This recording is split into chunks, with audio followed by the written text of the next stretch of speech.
पुत्र का नाम और अपने पति का नाम नहीं लेना चाहिए। विवाहित स्त्रियां जो बैठी हैं, इनमें से कौन अपने पति का नाम लेकर के बुलाती हैं? जरा हाथ उठाएं तो। कौन अपने पति का नाम लेकर के पुकारती है? जनी है काहे नाम ले बनवा। बोल सच्चिदानंद भगवान की। आजकल सब नाम लेकर के ज्यादा मात्रा में देखने को ही मिलता है, नाम लेकर के पुकारते हैं। एक जगह मिश्रा जी हम लोग कथा करने गए तो 7 दिन तो समझ नहीं पाए कि दोनों पति पत्नी है।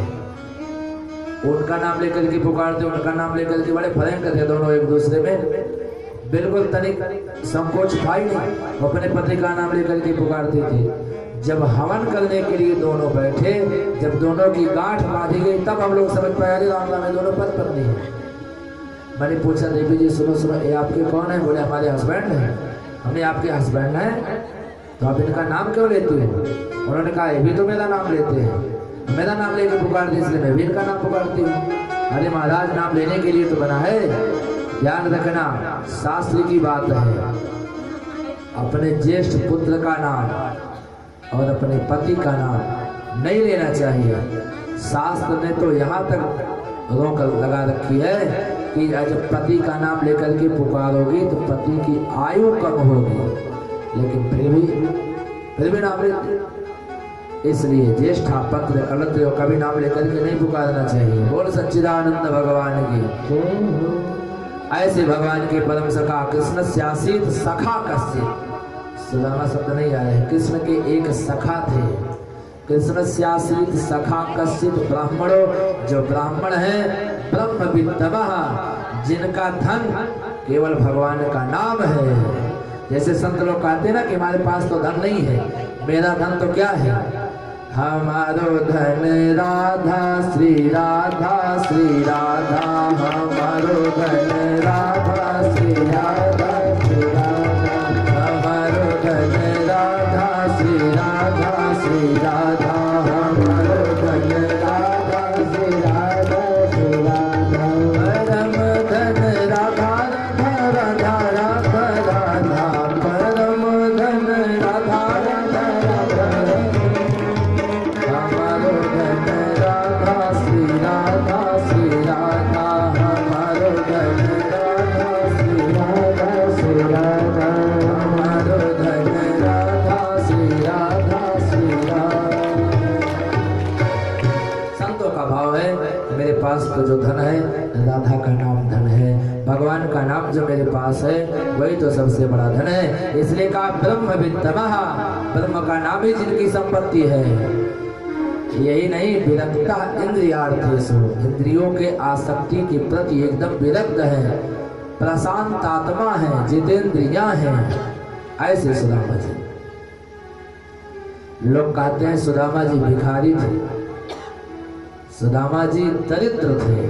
नहीं, सुदामा गरीब हो सकते हैं लेकिन दरिद्र नहीं हो सकते। दरिद्र और गरीब में जमीन आसमान का अंतर है। दरिद्र किसे कहते हैं और गरीब किसे कहते हैं? जिनके पास धन नहीं, संपत्ति नहीं, उसको तो आप गरीब कह सकते हो। और दरिद्र कौन है? अपने द्वारा कमाई से जो कभी संतुष्ट ना हो उसको दरिद्र कहते हैं। बोलिए सच्चिदानंद भगवान की।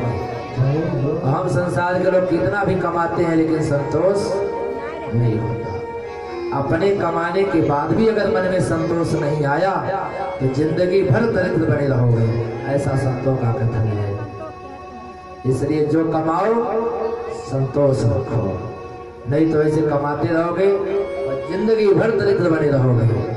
और जिनके पास वास्तव में धन नहीं है, संपत्ति नहीं है, उनको तो आप मान सकते हो कि एक गरीब है।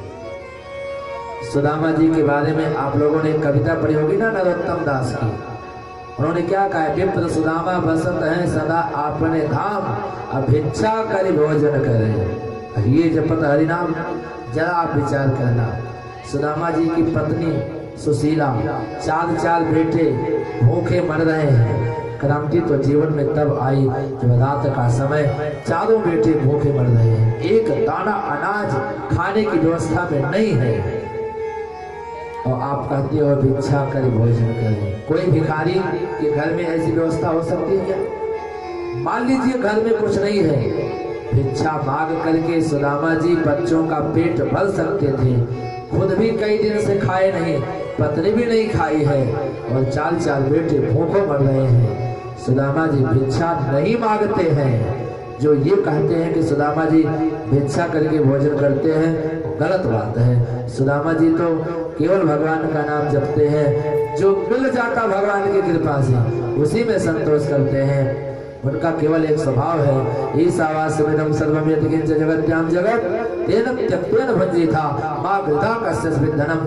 दूसरे के धन को हरण इन्हें नहीं करना है, दूसरे के धन से कोई विशेष मतलब नहीं है। आज का भिखारी आप देखो, करोड़ों की संपत्ति है उसके पास।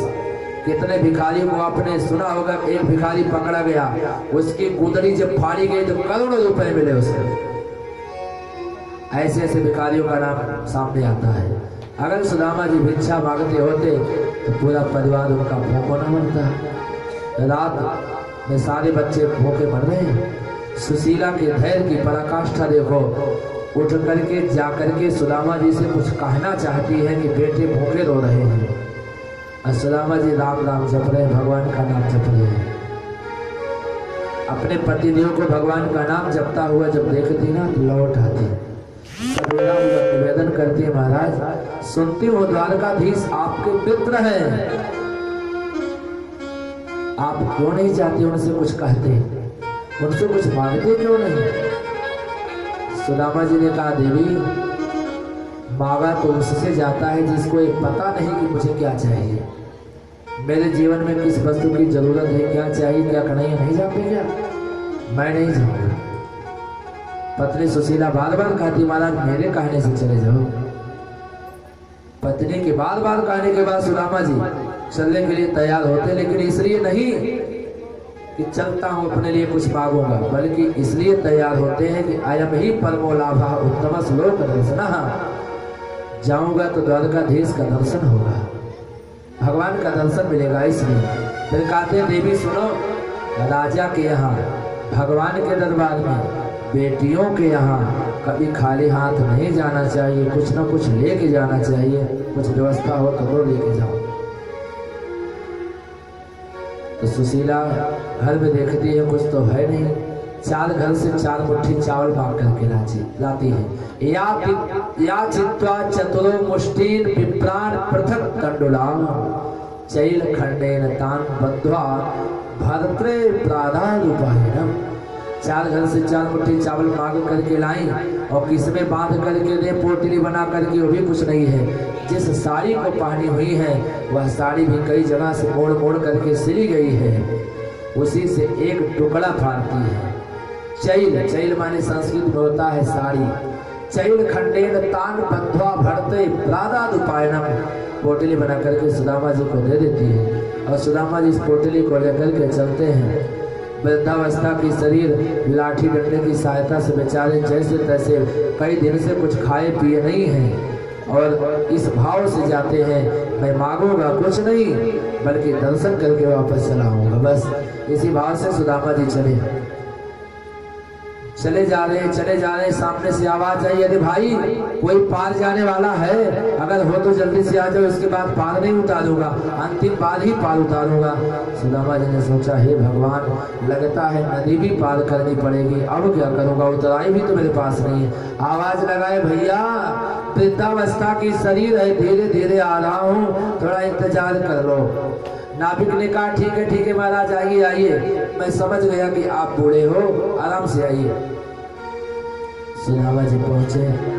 नाविक ने कहा, क्यों बाबा जी, कहाँ जाना है? बोले उस पार जाना है, पार लगा दोगे? हाँ, आइए, बैठिए, नाव पर बैठिए।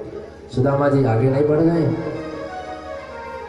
क्यों बाबा जी, क्यों नहीं बैठ रहे हो? सुदामा जी ने कहा, भैया मेरे पास उतराई नहीं है, क्या पार उतार दोगे? नाविक सोच में पड़ गया, और जितनी देर नाविक सोच रहा है, सुदामा जी के हृदय की धड़कन बढ़ती जाती, कहीं ये मना ना कर दे। भगवान से प्रार्थना करते हैं कि हे प्रभु इससे हाँ करवा दो। थोड़ी देर सोचने के बाद नाविक ने कहा हाँ ठीक है बाबा जी बैठ जाओ, कभी कभी आप जैसे लोगों को मैं पार उतार देता हूँ। सुदामा जी गए नाव पर बैठे और नाविक नाव को लेकर के धीरे धीरे चल रहा है। सुदामा जी के ऊपर नजर रखे हुए है और सुदामा जी की नजर नीचे है। थोड़ी थोड़ी देर के बाद सुदामा जी नजर उठा के देखते नाविक की ओर, नाविक की नजर अपनी ओर दूसरे नीचे कर देते बेचारे। इतने डरे हुए बैठे क्योंकि उतराई इनके पास नहीं है। आप गाड़ी पर बैठते हो, अगर कंडक्टर ने कह दिया कि चलो तुम किराया मत देना, खड़े होकर के चले चलो, तो चाहे जितनी भीड़ हो जाए एक पैर पर खड़ा होना पड़े तो खड़ा ही होना पड़ेगा क्योंकि किराया आपने नहीं दिया है। सुदामा बेचारे डरे हुए से बैठे हैं। तब तक नाविक ने कहा महाराज कहाँ जाना है आपको? बोले भैया द्वारकापुर जाना है, रास्ता बता। अरे द्वारकापुर का रास्ता पूछ रहे हो? आप वैसे चले गए होते तो नदी भी नहीं पड़ती महाराज, यहाँ आप कैसे चले आए? अरे भैया क्या बताऊं, समझ में कुछ नहीं आया, इधर से कोई रास्ता नहीं है। बोले इधर से भी है बाबा जी, थोड़ा घूम के जाना पड़ेगा, आप चले जाओ। तो द्वारका जाना है तो किसके पास आप जाओगे? कहा द्वारकाधीश के पास। द्वारकाधीश के पास आप? ये दशा इतनी, द्वारकाधीश कौन है आपके? बोले हमारे मित्र है हो, हम दोनों साथ साथ गुरुकुल में पढ़े हुए, हमारे सहपाठी है हो। अच्छा ठीक है। और नाविक सुदामा जी को पार किया। एक कोई और नाविक नहीं जो पूरी दुनिया को भवसागर पार लगाता है, वही कन्हैया ही नाविक बन करके आया था, सुदामा जी को पार लगाया। सुदामा जी पार किए, कुछ दूर गए, एक जगह रात हो गई, वृक्ष के नीचे लेट गए। अब तो एक पग भी नहीं चला जाता। कन्हैया तेरी इच्छा हो तो बुलाओ, नहीं तो सुदामा वापस चला जाएगा। सवेरा हुआ तो सामने द्वारकापुर दिखाई पड़ा, द्वारपाल लगे हुए थे। सुदामा जी गए, द्वारपालों से पूछा क्यों भैया यही द्वारकापुर है? द्वारपालों ने कहा हाँ हाँ द्वारकापुर तो यही है। आप कौन? कहा मैं तो सुदामा नाम का ब्राह्मण हूँ, द्वारकाधीश से मिलने आया हूँ, मुलाकात हो सकती है क्या? भगवान के द्वारपाल इतने शिष्ट हैं, इतने संस्कारी हैं, यही कहते हैं ठीक है महाराज रुकिए, मैं महाराज को सूचना देता हूँ। आप लोगों ने गीत सुनी होगी, सुदामा जी जब पहुंचे लखबीर सिंह लखा ने गीत को गाया। गीत तो बहुत अच्छी है। एक मिनट भैया, मैं वही तो बताने चल रहा हूँ, शायद आप उसी गीत को गाना चाहते